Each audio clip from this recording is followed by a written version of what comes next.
Усё гэта будуць рабіць вам за імя маё, бо не ведаюць таго, хто паслаў мяне.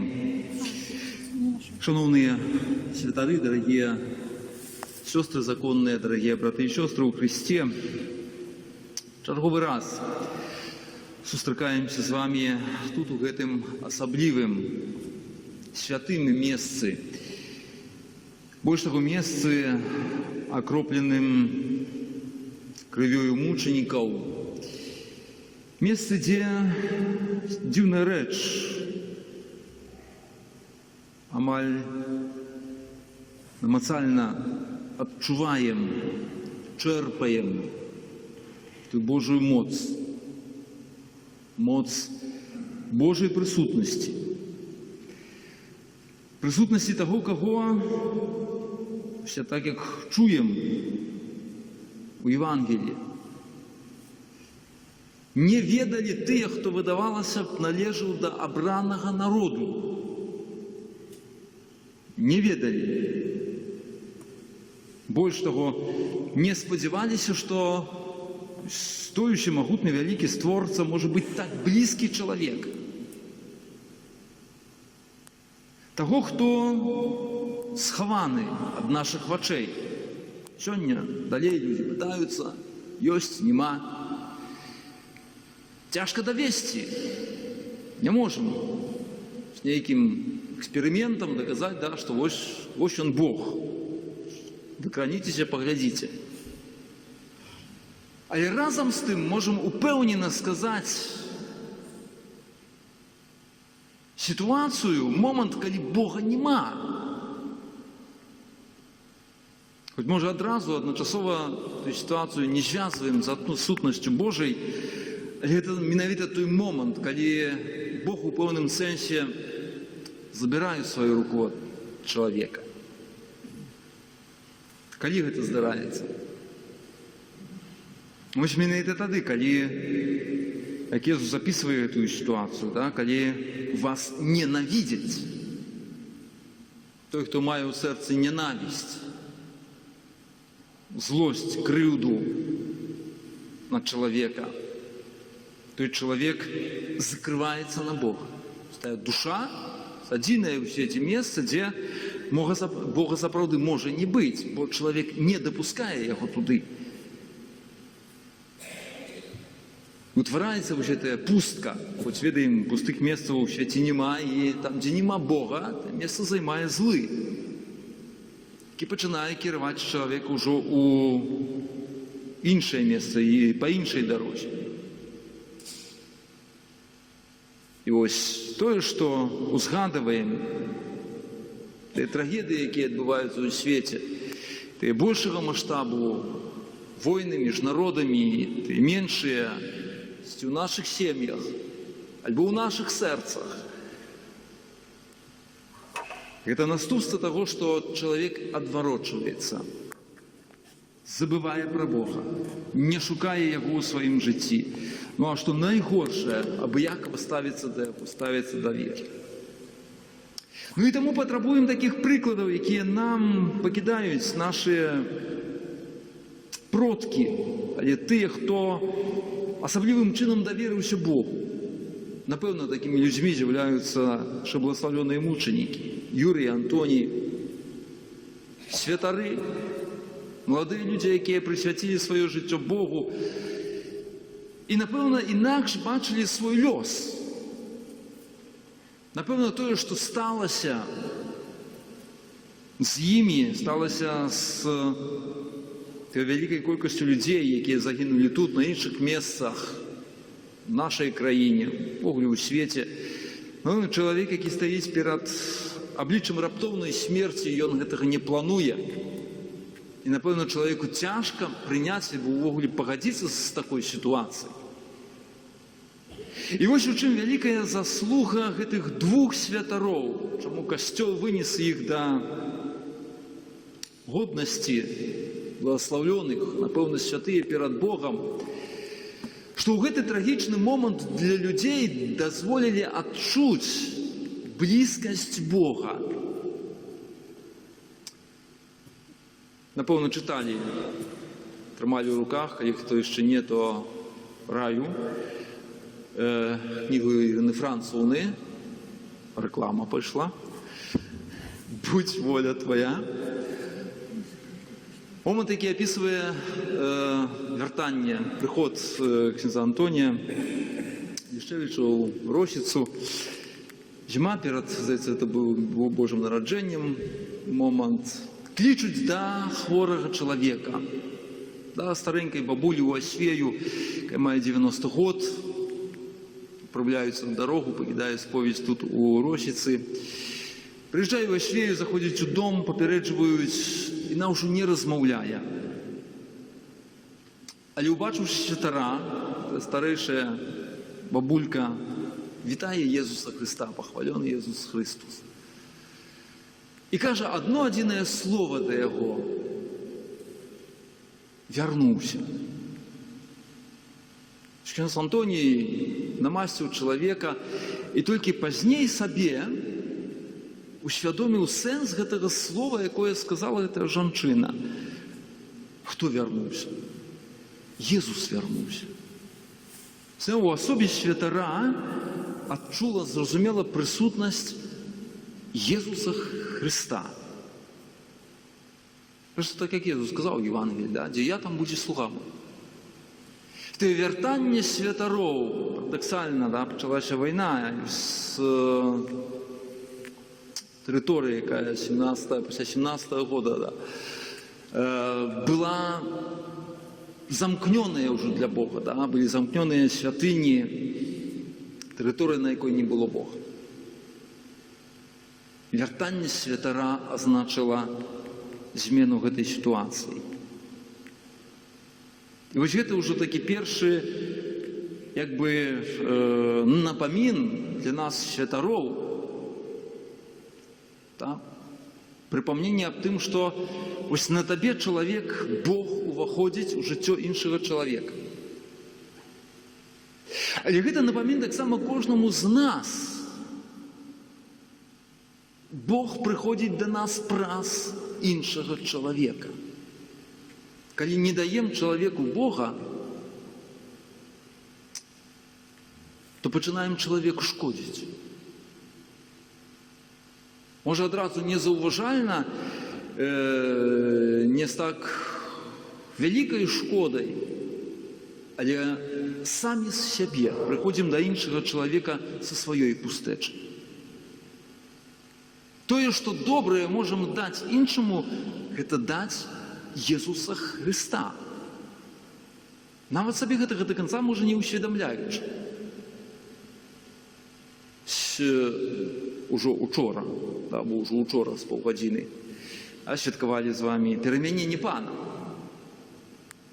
Пам'ятаємо те слово, яке пригучали, двойчі пригучали у Євангелії на початку при хресті Єсуса Христа і вчора на горі перемінення. «Это Син мой умилований, слухайте Його». Син мой умилований.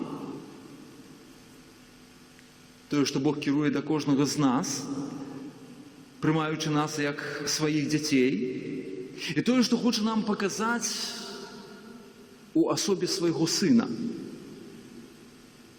Божу любов. То, що хоче, щоб ми на початку прийняли. Хто такий християнин? Да? Питаємося, що означає вірити у Бога як християнин. Хто такий християнин? Я думаю, на першу чергу згадуємо одразу, той, хто має заховувати заповіді, той, хто, відомо, виконує свої релігійні обов'язки, молиться, приступає до сакраментів. Так, це все правда. Але перший крок, за яким ми становимося християнами, це момент, коли ми приймаємо любов, Божу любов. Перше, що приймає чоловік, який приходить у цей світ, що повинен прийняти. Так збудований, цей світ так збудований. Не може бути інакше збудований, коли кажемо, що він створений Богом, який є любов'ю. Чоловік, який народжається, який розпочинає своє існування під серцем маці, він повинен розпочати гэта з любові. Коли гэтага з любові не відбувається, то вже один з коронів подрублений чоловік. Пазней, нават калі не нараджаецца, пад сэрцам сваёй маці, калі не адчувае любові, ён ужо крыху становіцца інвалідам. Ну і пазнейшыя нашы трагедыі ў жыцці яны вынікаюць з таго, што мы не адчуваем на пачатку любові. Мы скіраваныя да любові. І вось тую сапраўдную любоў, якую можам даць іншаму чалавеку, яна вынікае, яна з'яўляецца любоўю Божай. І вось тое, што можам даць, а чым ёсць сапраўдная любоў? У Евангеліі знаходзім яе акрэсленне. Няма іншай любові, калі хтосьці жыццё сваё аддае за сяброў сваіх. Ты любоўю ёсць Езус Христус. Што святкуем у касцеле? Найбольшыя святы, Божае нараджэнне, Пасхі. З'яўленне любові ў гэтым свеце. Калі прымаем любоў, жывем гэтай любоўю, мы жывем Езусам Христом, вось ён хрысціянин. У чым заслуга нашых благословленых мученикаў? Яны дазволілі людзям да апошняга моманту адчуць Божую любоў праз сваю прысутнасць. І вось гэта тое, што мы павінны вучыцца дзяліцца адзін з адным.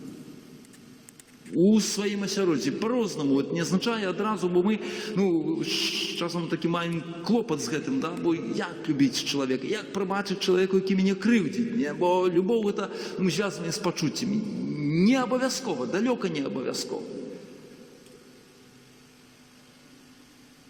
Ты маеш у дачыненні да Бога, вядома, Езус канкрэтна гэта выразіў, той, хто захоўвае мае запаведзі. З зімным сэрцам магу гэта рабіць. Ужо гэта будзе праяўленне любові да Бога, дачыненне да чалавека, здольнасць да прабачэння. Прыняць чалавека, чым найбольш праяўляецца эта любоў? Такім, які ён ёсць, з яго недахопамі, з ягонымі слабасцямі. Хто так чыніць у дачыненні да нас? Пан Бог гэта робіць. Ну і ў той момант, калі ўжо нібы не можам дапамагчы чалавеку, што маглі зрабіць благословлены Юрый і Антоній? Яны маглі толькі быць. І ў гэтым іх гераізм, і ў гэтым іх заслуга, што яны былі да канца. Тут, у гэтым касцеле. Яны былі з гэтымі людзьмі, хоць мелі магчымасць уратаваць сваё жыццё, і, напэўна, ніхто іх не асудзіў. Яны разумелі, што, будучы святарамі, яны пакліканы даць Бога людзям. Вядома, рабілі гэта і як святары, спавядалі, спраўлялі Еўхарыстыю, абвяшчалі Божае Слова. Але перадусім былі. І гэта тое, што мае быць навукай для нас з вамі. Быць для чалавека. Быць для чалавека чалавекам. Можем не даць чагосьці надзвычайнага, і часам ёсць сітуацыі, асабліва і сёння ў свеце, стаім над невылечна хворым чалавекам, чым ты яму дапаможаш? Не ў тваіх сілах вярнуць жыццё ці здароўе, але ў тваіх сілах ушанаваць годнасць гэтага чалавека, не пакінуць яго аднога. У тваіх сілах прысвяціць чалавеку час, якого сёння так нам моцна не хапае, не ведаем, як яго выкарыстаць. І тым больш ён набірае каштоўнасці, калі мы гэты час прысвячаем іншаму чалавеку, мы дзелімся Богам. Бо Бог на нас заўсёды мае час. І зноў жа паўтару, з іншага боку, калі гэтага няма, калі тым больш з'яўляемся сведкамі ненавісці, злосці, ввогуле цалкам неадэкватнай, знак таго, што чалавек закрываецца на Бога. Як выправіць гэтую сітуацыю? Па-першае, маем памятаць, што кожнае зло калісьці ўчыненае Яно патрабуе экспіяцыі, так званай, узнагароды. Кожнае зло. Вядома, усё наше зло, зло ўсяго чалавецтва ўзяў на свае плечы Езус Христос, так. Але кожны з нас, мы не з'яўляемся асобнай выспай у гэтым свеце. Жывем у сям'і, у сваім родзе, у сваім народзе. І ў пэўным сэнсе кожны з нас нясе адказнасць за тое, што адбываецца ў маім асяроддзі. Ну і таму не дзіўміся, калі здараецца ў нашым жыцці нейкае выпрабаванне, Бог дапускае яго на нас. Ну як гэта сцвярджаем, ёсць такі прынцып, як добры чалавек, то ўсе адразу бочкі кацяцца на яго. Чаму? Бо добры чалавек, адкрыты на Бога, ён хутчэй зразумее сэнс гэтага цярпення. А тым больш веруючы чалавек павінен разумець гэты сэнс. Jesús не каже нам шукаць дадатковых, нейкіх спецыяльных нейкіх пакутаў. Можам на сябе прыняць, але найлепшай пакутай ёсць наша жыццё. Тым больш жыццё згоднае з Божымі запаведзямі, а тым больш жыццё ў любові, аб чым Jesús нам сёння кажа. Свет вас ненавідзіць ужо тое, што жывіццё згодна з маімі запаведзямі. І гэтая ненавісць, у пэўным сэнсе, узнагародай Богу за тое зло, якое адбываецца ў гэтым свеце. Але разам з тым, за гэтым стаіць і Божая узнагарода. І таму сёння, углядаючыся чарговы раз у прыклад нашых благословленых мучанікаў, варта сабе, ось тое, аб чым сёння нам кажа апостол Павел, мець такую моцную пастанову выяўляць заўсёды сябе як Божых слуг. Святое Пісанне, можам нічога новага не сказаць. Божымі слугамі, у вялікай цярплівасці, у турботах, у патрэбе ва ўціску, пад ударамі, у вязніцах. Чаму Святое Пісанне святым напісалася 2000 год таму назад, як бы гледзячы на сённяшні дзень. Калі ёсць святым, то, напэўна, крые ў сабе гэтую моц, тлумачэнне, разуменне таго, кім ёсць чалавек, што адбываецца з ім у жыцці. У Духу Святым, у любові, не крывадушнай, у слове праўды, у моцы Божай, са зброяй справядлівасці у правай і левай руцэ, пра славу і без славу. Кожнае гэтае слово можам аднесці да Юрія і Антонія. Добра, калі і мы з вамі, памятаючы на гэтыя словы, будзем спрабаваць імкнуцца ў нашым жыцці гэтыя словы рэалізаваць. А Божая дапамога і нас заўсёды будзе нам у гэтым спадарожнічаць. Нават тады, калі выдавалася, Бог нас пакідае. Думаю, што людзі, якія з гэтага касцёла ішлі на месца сваёй казні, дзесьці не пакідала іх гэтая спакуса, но вось Бог нас пакінуў. Але Бог не пакідае чалавека. Бог разам з гэтымі людзьмі ішоў на месца іх казні. Цярпеў разам з імі да апошняга моманту, і знакам яго прысутнасці, паўторым сабе гэта яшчэ раз, былі святары, якія іх не пакінулі. Просім сёння гэтай ласкі і моцнай веры для нас з вамі у няспынную прысутнасць Божую ў нашым жыцці, у няспынную прысутнасць яго любові у кожны момант. А заступніцтва благословленых Юрія і Антонія няхай і для нас будзе вось гэтым знакам. Бо дзе я, як кажа Jesús, там будзе і слуга мой. Паспрабуйма быць вось такімі слугамі Божымі для кожнага чалавека, асабліва для чалавека патрабуючых. А Божая ласка, Божая любоў, няхай нам у гэтым будзе заўсёды падтрымкай і дапамогай.